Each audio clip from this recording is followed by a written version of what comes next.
కొబ్బరికాయ మామిడికాయ పచ్చడి అంటే ఎంతమందికి ఇష్టమో కామెంట్ చేయండి. నాకైతే ఈ పచ్చడి చాలా ఇష్టం. దానికోసం ఒక పుల్లటి మామిడికాయ తీసుకోవాలి, ఒక కొబ్బరికాయ తీసుకోవాలి. మామిడికాయ కట్ చేస్తే ఒక కప్పు ముక్కలు వచ్చాయి. అలాగే ఒక కప్పు కొబ్బరి ముక్కలు తీసుకోవాలి. కొంచెం కొత్తిమీర ఫ్లేవర్ కోసం 10-15 పచ్చిమిర్చి వేసుకోవాలి. పచ్చిమిర్చి ఎక్కువే పడతాయి, మామిడికాయ పుల్లగా ఉంటుంది కాబట్టి పచ్చిమిర్చి కారంగా ఉంటేనే బాగుంటుంది పచ్చడి. వీటన్నిటిని మిక్సీ జార్లో వేసుకొని గ్రైండ్ చేసుకుందాం. ఫస్ట్ కొబ్బరి ముక్కలు వేసి గ్రైండ్ చేసుకోవాలి.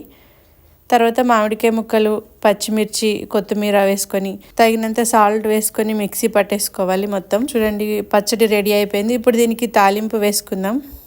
తాలింపు కోసం స్టవ్ వెలిగించి ప్యాన్ పెట్టుకొని అందులో 2 టేబుల్ స్పూన్స్ ఆయిల్ వేసుకుని ఆయిల్ హీట్ అయ్యాక ఆవాలు, శనగపప్పు, మినపప్పు, దంచి పెట్టుకున్న వెల్లుల్లి, ఎండుమిర్చి, 2 కరివేపాకు రెబ్బలు వేసి ఫ్రై చేసుకోవాలి. ఈ తాలింపు కొంచెం ఫ్రై అయ్యాక అందులో జీలకర్ర వేసుకొని ఫ్రై చేసుకోవాలి. తాలింపు మొత్తం ఫ్రై అయ్యాక లాస్ట్లో దింపే ముందు కొంచెం పసుపు వేసుకొని తాలింపు పచ్చడిలో వేసేసుకొని మిక్స్ చేసేసుకోవడమే. అంతే, రెడీ అయిపోయింది పచ్చడి. పుల్లగా ఉండే కొబ్బరికాయ మామిడికాయ పచ్చడి రెడీ అయిపోయింది.